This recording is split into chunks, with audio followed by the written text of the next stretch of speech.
Why fair people lose. You were told that fairness would protect you, that decency would be noticed, that if you played by the rules, worked hard, treated people with respect, kept your word, the world would reward you for it, that patience would be rewarded. But you are watching this because it wasn't. You see, I know why you're here.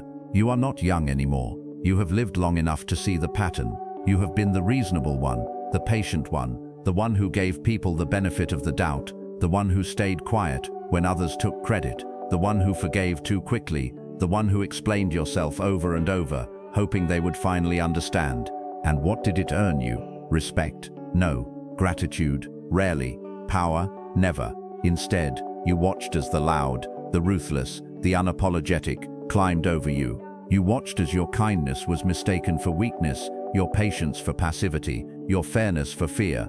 In your career, perhaps you were passed over for someone less qualified but more aggressive. In your relationships, perhaps you gave and gave until there was nothing left, and still they asked for more. In your family, perhaps you became the one everyone leaned on, but no one protected.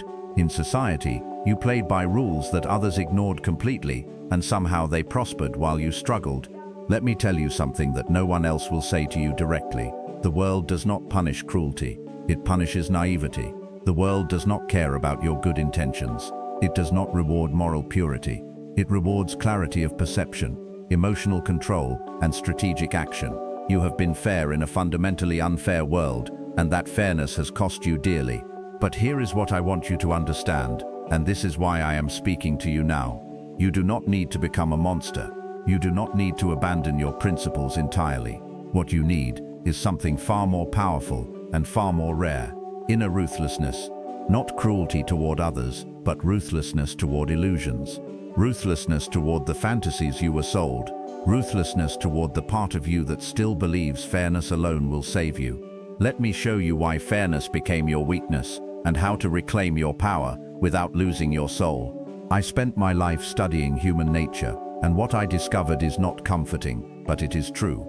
Human beings are not primarily driven by morality, reason, or fairness. We are driven by will, by desire, by ego, by fear and self-interest wrapped in the language of virtue. Every person you meet is navigating their own suffering, their own desires, their own need to survive and dominate. And most people, whether they admit it or not, will take whatever they can get away with taking. This is not cynicism. This is observation. You see, expecting fairness from human beings is like expecting silence from a storm. The storm is not evil. It simply moves according to its nature, and so do people. Most people do not respond to your kindness because they admire it. They respond to consequences, to perception, to what they believe you are capable of doing or withholding. When you are predictably kind, predictably forgiving, predictably available, you remove all consequences from their actions. And without consequences, there is no respect, only comfort, only convenience. You become useful, not valued. This is the foundation of everything I am about to teach you. Ruthlessness is not about cruelty. It is about clarity. It is about seeing people as they are, not as you wish them to be. It is about understanding that the world operates on power dynamics, not fairness. And once you see this clearly, once you stop resisting this truth, you can finally stop losing. Fairness creates predictability. Let me ask you something. How many times have you explained yourself this year? How many times did you justify your decisions, defend your boundaries, apologize for taking up space? Fair people do this constantly. They explain, they compromise, they forgive quickly, they make themselves transparent, hoping that transparency will create understanding. But here is what actually happens. Once people understand your patterns, they control you. When you always explain, people learn they can question everything you do. When you always compromise, they learn to never meet you halfway. When you always forgive, they learn that apologies are cheap currency that buys unlimited violations. Predictability is not a virtue in human relationships. It is a vulnerability. The moment your reactions become known, your value declines. People stop wondering what you will do. They stop worrying about crossing you. They stop respecting your boundaries because they know exactly how much you will tolerate before you finally push back. And even then, they know you will forgive them eventually. You see, fair people operate under a beautiful but deadly assumption that if they are consistent, patient, and reasonable, others will respond in kind. But this is not how power works. This is not how respect works. Respect comes from uncertainty, from the knowledge that there are consequences you cannot predict, from the subtle understanding that this person has limits, and you do not know exactly where they are.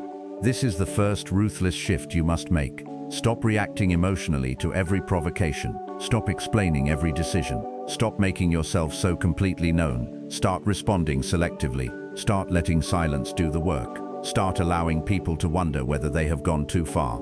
In your workplace, this might mean no longer volunteering explanations for your choices. In your relationships, it might mean no longer pursuing people who withdraw from you. In your family, it might mean letting uncomfortable silences exist, instead of rushing to fill them with reassurance. Predictable people are controlled people.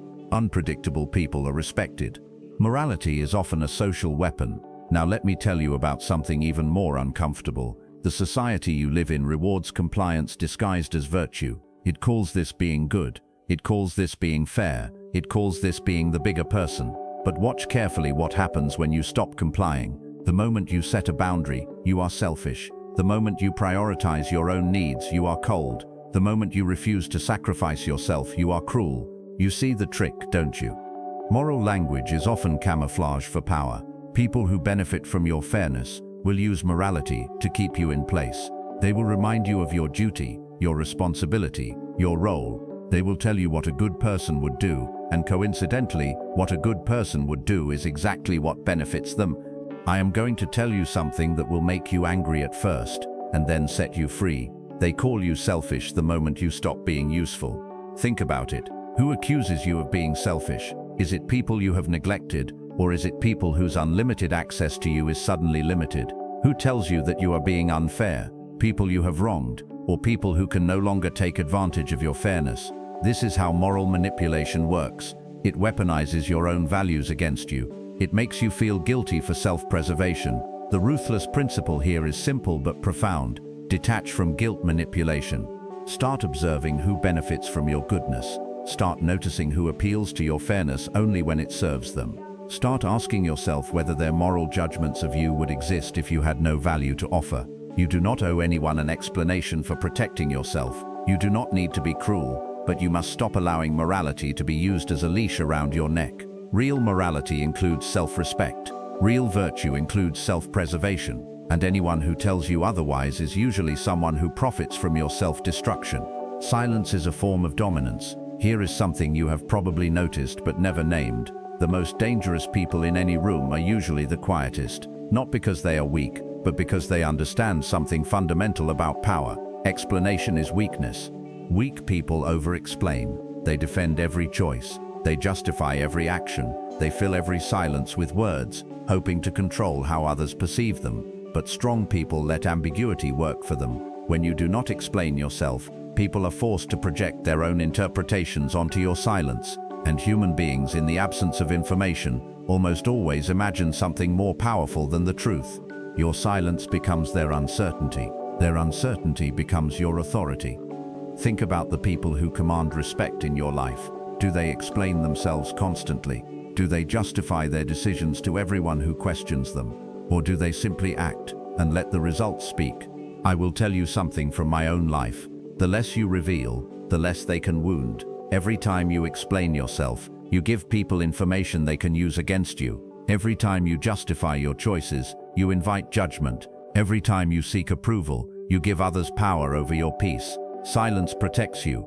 Silence commands respect. Silence forces others to come to you instead of you chasing them.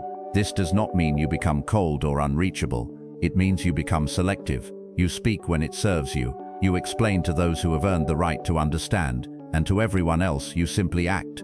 In practice, this means stop justifying your decisions to people who have not invested in your well-being. Stop defending yourself to critics who would not be satisfied with any answer. Stop trying to make people understand who benefit from misunderstanding you. Let outcomes speak. Let your actions demonstrate what words cannot. Let silence create the space where respect can finally grow. The ruthless truth is this: the moment you stop explaining yourself is the moment people start taking you seriously.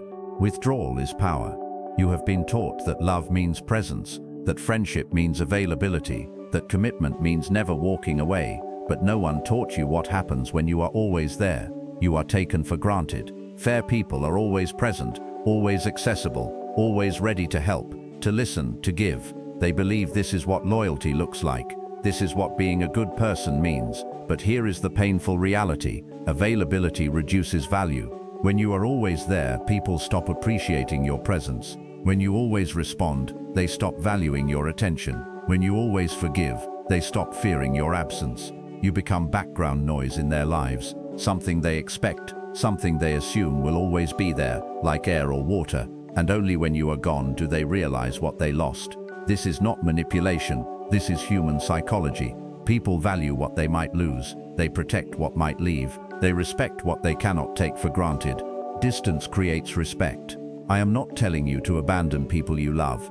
I am telling you to stop being so available to people who do not value you. I am telling you to practice strategic absence. When someone disrespects you, withdraw, not with drama, not with explanations. Simply become less available, less responsive, less invested. Let them feel your absence before you give them your presence again. In your relationships, this might mean no longer initiating contact with people who never reach out first. In your workplace, this might mean no longer volunteering for everything, making others wonder where your unlimited energy went. In your family, this might mean creating space instead of constantly trying to fix everyone's problems. You do not need to fight every battle. Sometimes you simply leave the battlefield. The ruthless principle is this: your presence is a gift, not a given. Treat it accordingly. Give it to those who value it. Withdraw it from those who abuse it. And watch how quickly people's behavior changes when they realize you might not always be there. Stop seeking to be understood. Let me ask you something painful. How much of your life have you spent trying to make people understand you? How many arguments have you had where you just wanted them to see your perspective? How many times have you thought, if they just understood where I was coming from, everything would be different? Fair people operate under a fundamental delusion that understanding creates better treatment. They believe that if people truly understood their intentions, their struggles, their reasons, then people would treat them with more respect, more kindness, more consideration. But this is backwards. Understanding often leads to exploitation. You see, people understand enough to use you. They understand your triggers, your weaknesses, your need for approval, your fear of conflict. They understand exactly how much they can take before you push back. The problem is not that they do not understand you. The problem is that they understand you perfectly, and they use that understanding to their advantage. People understand enough. What they lack is not comprehension, it is consequences. The ruthless shift here is profound. Stop seeking to be understood. Start being clear and firm instead. Being understood requires you to be transparent, vulnerable, open. Being clear requires only that you state what you will and will not accept, and then enforce it without explanation. You do not need people to understand why you have a boundary. You only need them to respect it. You do not need people to understand why you made a decision. You only need them to accept that you made it. You do not need people to understand your value. You only need to stop giving it away to those who do not see it. I learned this late in life, but I learned it completely. The people who truly value you do not need lengthy explanations, and the people who demand explanations are usually looking for loopholes. Be clear, not transparent. Be firm, not open. Save your inner world for the rare few who have earned access to it. Everyone else gets your boundaries, not your biography. Emotional control is true ruthlessness. Now we come to the heart of everything. When most people hear the word ruthless, they imagine aggression, violence, cruelty. They imagine someone who dominates through force and intimidation. But this is not ruthlessness. This is desperation dressed up as power.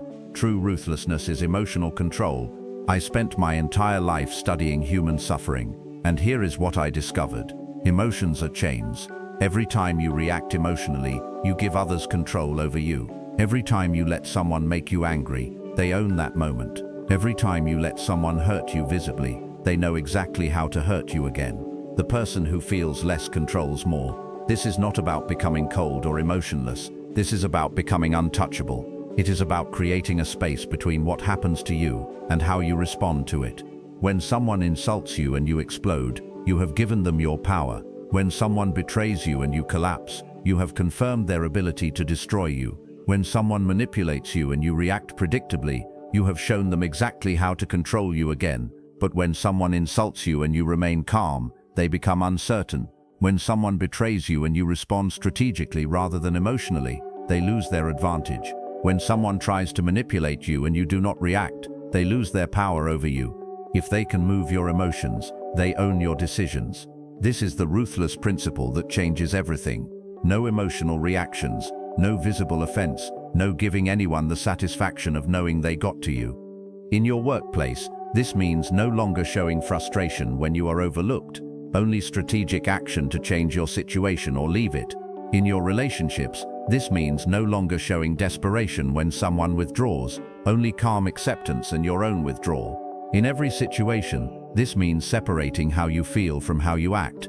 Feel everything, process everything, but show nothing until you have decided how to respond. This is not suppression, this is sovereignty.